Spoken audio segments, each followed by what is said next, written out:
Hello people, and welcome to Crypto Exposed. Okay guys, got a Hedera exclusive interview here with Mance Harmon that's been hosted by Sin City Crypto, and I thought I'd share this with you. Now there was a recent interview that I also did cover with Mance Harmon, but I did have full transparency here in saying I didn't have a chance to watch it, so I was going by some of the feedback that I'd seen. This one I have actually took time to watch, so I'm actually going to go over some of the things that he's discussed in here and just give you my general thoughts in regards to this. Once again, Mance Harmon being really honest here, and this is something I've said before as a content creator who does do just honest content. I'm not here to just give you guys hype. I respect it, you know. I'd rather hear the good, the bad and the ugly than just keep telling me the good, where we've got our heads buried in the sand and really, you know, behind the scenes everything's falling apart, and we should be knowing this to decide whether we still want to stay invested in HBAR or not. So I don't think this is overall negative. I do just want to make that clear, but I do think it was honest, and I think that's good. Like, as I say, I think honesty is the best policy. So let's get into some of the things that he was saying here. So, as you guys should know, Mance has moved over to the governing council now. He's basically the chairman of the governing council. And so he's basically just been talking about, obviously, his new role and what he's intending to do.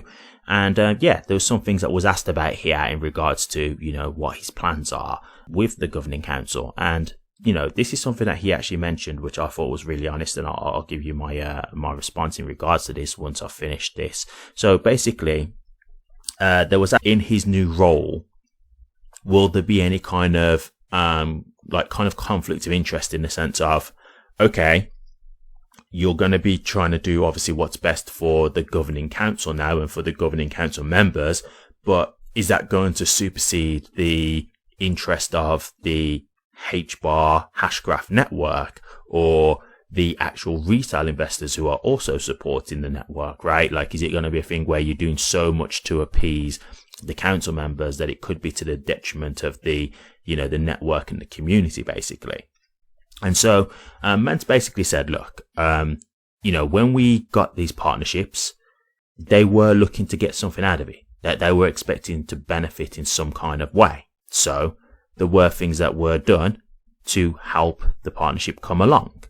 And so it is a thing where, you know, some of these council members are involved in this purely because they're looking to get something out of it. And so he said, you know, when they made Hedera, that the idea was that they wanted this to be, you know, a project that lasts for 100+ years, 200 years, I think it is exactly, that would, like, you know, last for generations, that would actually help become new infrastructure for, you know, global technology and finance, etc. And so they were thinking with a much more long-term plan. And yeah, like, I'll be honest with you, I do actually understand this. Like, look, this is the thing that you've got to understand, right? Let's just go back a while, right? Because we can see now that crypto technology is being adopted. A lot of us could see from the beginning that, you know, this crypto stuff, it's going to last, it's going to be here for the long haul.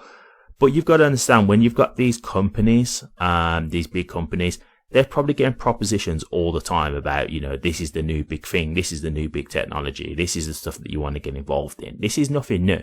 And you've got to understand that these governing council members, when you're talking about, like, you know, companies like IBM, Google, you know, Boost, like, all these companies have huge reputations. Like, they've got solid foundation, right? And so it's not like at that point these institutions need Hedera.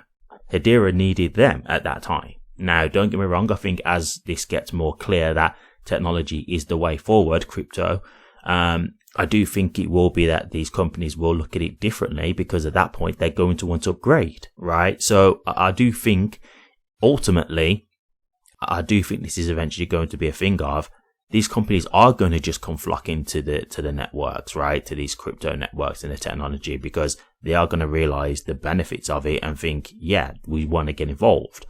You've got to understand that there's a lot of people who was, you know, very dismissive of crypto. And I'll just give you two quick examples here. You got Warren Buffett and Bill Gates. These are two very clever people who were very dismissive of crypto.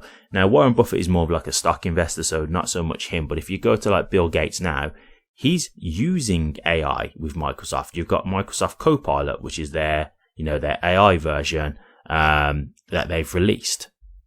And they will probably be utilizing crypto technology at some point as well. So although these companies may seem dismissive at the time, and they may have been like, well, what are you going to do for us? I don't really believe that's what it's going to be long term. So yes, I do understand that at the moment that might be a bit disheartening to hear, but I do think that this is going to change over time. And I think now that we've got a pro crypto SEC and party in place in America, I do believe that this is going to accelerate a lot more now, because we're at that point where the regulations are here. So, there's the safety net now, and there's the clear rules of the road to follow by. And so I really do think at this point, eventually this will come, like the big adoption will come. So yes, at the moment, is it a thing where, the Hedera have had to kind of do certain things to sweeten a deal to make them come over? Yeah, but again, I understand that. Like, if you're a new company and you're trying to explain crypto technology to these companies, however many years ago when they probably didn't believe in it themselves, you're going to be in a very difficult position trying to put this forward to them and convince them to get on board. So do I think it's really so bad that they, incentivized people to want to use the technology? No, I actually understand that, because again, if you're a company, and think about it like this: when you've got like people releasing apps and things like that, and they say, you can use the first 7 days for free. Well, that's people losing money ultimately, right? Because that's 7 days worth of the use of that app or whatever it is that you've not got paid for. But the hope is that once they try it out, they like it, and then they do want to pay for it. And I think that's what it is. Same as if you was to own a restaurant and you give out free samples. That's costing you money because you're starting to pay for these free samples, but you're not charging anyone for trying the free samples. But the hope is when they try it, they really like it, and then they come to the restaurant. So I don't really look at this as any different than any other business practice. I really think that's just how it goes when you're doing business, and especially in something like an asset class like this that was so early. And, some people didn't see the future of it, right? Like, I have to say, like, for those of us who have been here for a long time, and we've been saying that crypto is here to stay, and, some of these networks are going to be hugely adopted and utilized, like, we're kind of like forward thinkers in that way, right? Like, we're like innovators in that sense, because we were the ones who could see all this when the institutions were saying it's magic internet money and didn't believe in it. They were the ones fobbing it off, and we were the ones who really believed in it, and we've been shown to be correct in that thought. So these institutions now, yeah, they're playing catch up. And so right now they can still kind of, because they are big in their own right, these companies, they can take their time and stuff. But I think eventually it's kind of like the internet. Like, if you think about the internet now, we can't really like function without the internet. Like, it's something that's really just integrated into our daily lives now. And so I think eventually that's exactly what crypto technology will be. It'll just be integrated in our lives in different ways. And so for me, I don't really look at that as such a scary thing. I do think it's honest. I'd rather hear this than him saying, oh yeah, like, they were biting off our hands to come and sign a deal with us and partner with us and come on the council, and they're using it all the time. Like, no, like, just tell us the truth, like, at the end of the day. And to me, the truth is, when you're this early into a space, and this is what I've told you guys before, like, you have got to wait for the big adoption to come. But the thing about that is that you're early for when it does come. So when the floodgates do open, you're already in position where you've hopefully brought enough, HBAR or whatever crypto that you're happy with to really succeed from that and really benefit from it. So that's what I mean. Like, I don't think that's really a negative, to be honest with you. Okay, so another thing that he got into was, how there's some council members who basically they don't really turn up to like events or anything like that. They're not really actively promoting Hedera or anything. They're not sharing any help with other companies like on the council to try and help build use cases and that kind of stuff. And Mance basically said, look, like, you've got to understand that some of these companies are in competition with each other, so they're not really trying to share best practices because they're basically competing. So, they're not trying to give away secrets of what's working and what isn't working. And then in regards to, the council and saying some of the members are just inactive, he said, yeah, that is true. Like he said, there are some who are proactively doing stuff behind the scenes or might be a bit more vocal, but there are some who are a bit more inactive, and this is where he's trying to make it so it will be more favourable for them within this partnership, within them being on the council, to make them want to, utilise Hedera more and HBAR more. Again, I get it. Like, they're probably at a point now where some of these companies, they still don't really need the technology as of right now. And, they might still not really see it, right? Like they still might not be convinced that this technology is going to, do the things that we believe it's going to do. So maybe this is where, we've got to do a bit more to incentivize them. Look, at the end of the day, sometimes you do have to make sacrifices for the greater good. Do you know what I mean? So like, yes, they might be giving them offers and deals and HBAR, for the sake of, giving these deals, these partnerships and stuff. But at the end of the day, if they utilize the technology and they really like it and then they start adopting it, that's what you're hoping for, right? And is it a guarantee that they will? No, it's not. Like if we look at Google have now gone on to just make their own layer 1. Obviously, is that disheartening? Yes, but I don't think every company is going to do that. You've got to understand that like creating your own chain isn't like an easy thing. You've got to get it adopted. It's got to have a lot of liquidity. It's got to have a good community. Like there's a lot to it, to help really, build it up. And so I don't think every company is just going to make their own blockchain. I just don't think they're going to want that hassle when they could just go to a blockchain or a hashgraph that's already tested and proven.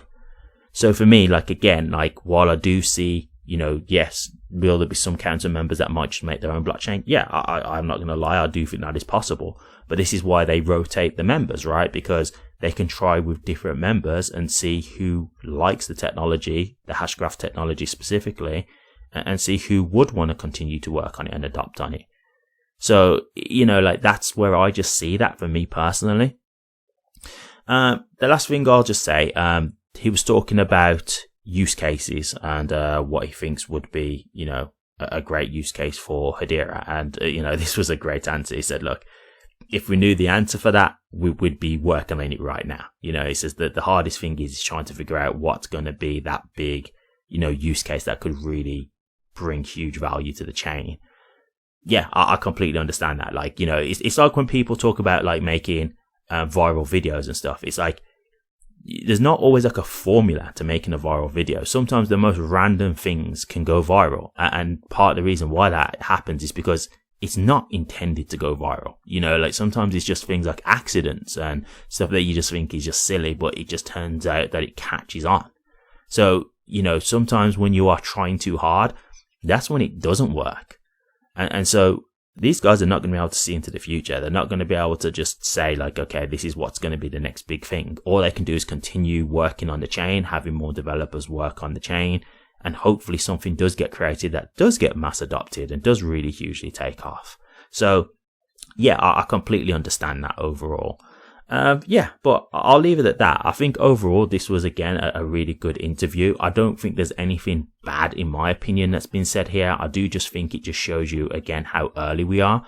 I think it's just a thing of, once the floodgates are really and truly open and everyone's adopting it, because at that point it's like Evolve will be extinct, right? So if these companies are trying to, kind of drag their feet and stuff, well, other companies will be adopting the technology and they'll be able to provide better services. So at that stage, it's what you're going to do. You're going to keep dragging your feet, or you're going to, try and keep up and adopt, blockchain technology as well. So yeah, very honest. I think again, it does take time. Oh, sorry. This is just one other thing. One thing that Mance did say as well is that, it has taken a long time for enterprises to really, move on to adopting the crypto technology. And one of the reasons he said that is because of regulations, which, as I said earlier, like regulations is a huge hindrance. But now that barrier is not down, I think as I said, I think the floodgates will open. I think there's a lot more opportunity now because we're going to see things accelerated at a much faster pace now that we've actually got positive pro crypto party in place to help with the adoption of crypto. And now the intended purpose that it can do to help the masses, it's here, and for institutions to get involved. So yeah, like again, I said this before, but I do think overall Like when you look at people like Mance, and you look at like Brad Garlinghouse of XRP, Ripple, sorry, you know, you look at these networks. I think they all thought that this crypto technology, because of how good it is, they just thought it would just get adopted very quickly. They'd just see how good it is and just want to adopt it. And I think it's just been a bit of a rude awakening for them, in the sense of it hasn't taken off as quick as they would have expected or hoped. But again, just because it's taking longer than expected doesn't mean that it's not going to happen, right? So at the end of the day, it's just one of these things where it's just a matter of time. Like, I do think eventually this is going to be widely adopted, crypto, because, you know, there's so many positives and benefits to it. So yeah, my overall opinion here is it was great to see, you know, his thoughts, but, you know, I just think that this is the kind of the growing pains that you go through when you're building a business. Like, I don't see anything bad here. I just think this is how it goes, and we've just got to wait for the big adoption to come, which in my opinion will be coming soon. Thank you very much for watching this. Please remember to like, comment, and subscribe, and hit that bell. Take care.